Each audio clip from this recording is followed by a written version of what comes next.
आयुष्य ही फार अवघड शाळा आहे. आपण कोणत्या वर्गात आहोत हे आपल्याला ठाऊक नसतं. पुढची परीक्षा कोणती याची कल्पना नसते आणि कॉपी करता येत नाही, कारण प्रत्येकाची प्रश्नपत्रिका वेगळी असते. जीवनभर नुसता पैसा कमवण्याकडे लक्ष देऊ नका, त्याने जगणे बाजूला राहून जाते. जन्माला येताना तुम्ही काय घेऊन आलात आणि मरताना तुम्ही काय घेऊन जाणार, सगळे इथेच सोडून जायचे. आयुष्याच्या प्रत्येक वळणावर सोबत कुणाची तरी हवी असते, पण असे का घडते की जेव्हा ती व्यक्ती हवी असते तेव्हाच ती आपल्या जवळ नसते. आयुष्यात असं काहीतरी मिळवा जे तुमच्यापासून कोणीही चोरून घेऊ शकत नाही. तुम्ही काय गमावलंत यापेक्षा काय कमावलंत ह्याचा विचार करा. जीवनात काही करून दाखवायचे असेल तर आपण काय आहोत यापेक्षा आपण काय होऊ शकतो याचा विचार करायला हवा. जगात अशक्य असं काहीच नसतं. एकदा मीपणा विकून बघा. जेव्हा कोणीही घेणार नाही तेव्हा समजेल की किती फालतू गोष्ट आपण इतके दिवस बाळगत होतो.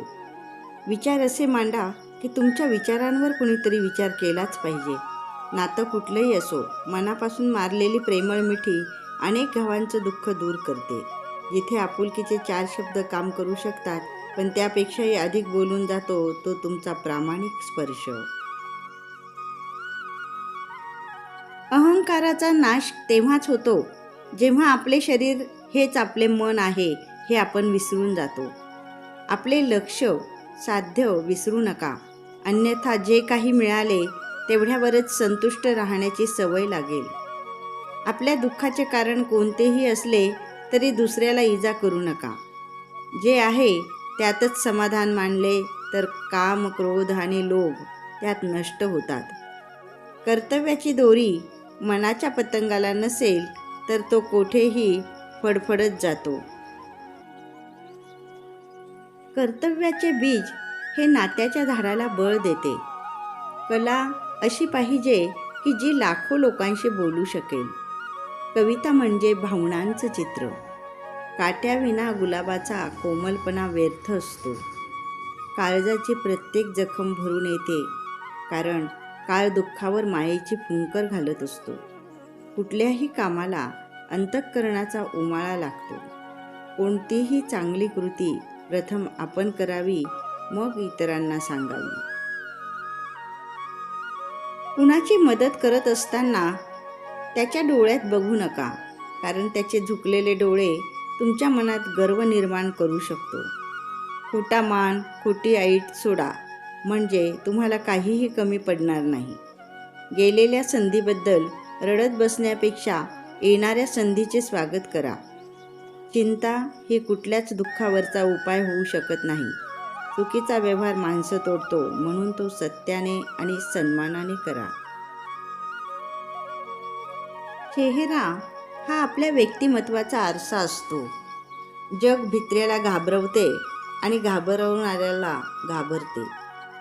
जगात दुसऱ्याला हसणे सोपे, परंतु दुसऱ्यांसाठी रडणे कठीण असते. जसे उकाड्याने दूध नासते तसे क्रोधाने स्नेह नासतो. जुनी खपली काढून बुजलेल्या जखमा ताज्या करण्यात शहाणपणा नसतो. ज्या गोष्टींशी आपला काहीही संबंध नाही त्यात नाक खुपसले की तोटाच होतो. ज्या दिवशी आपली थोडीही प्रगती झाली नाही तो दिवस फुकट गेला असं समजा.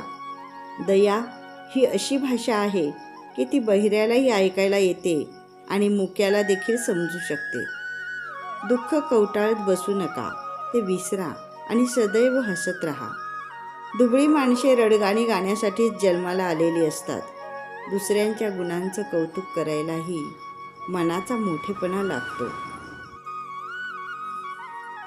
दुसऱ्यांचे ओझे उतरविण्यासाठी जेव्हा तुम्ही पुढे होता ना, तेव्हा तुमचे ओझे पूर्वीपेक्षा हलके होईल, हे नक्की. देणाऱ्याने देत जावे, घेणाऱ्याने घेत जावे. घेता घेता एक दिवस देणाऱ्याचे हात घ्यावे. नशीब रुसलं तर किती रुसेल आणि हसलं तर किती हसेल याचा नेम नाही. निघून गेलेला क्षण कधीच परत आणता येत नाही.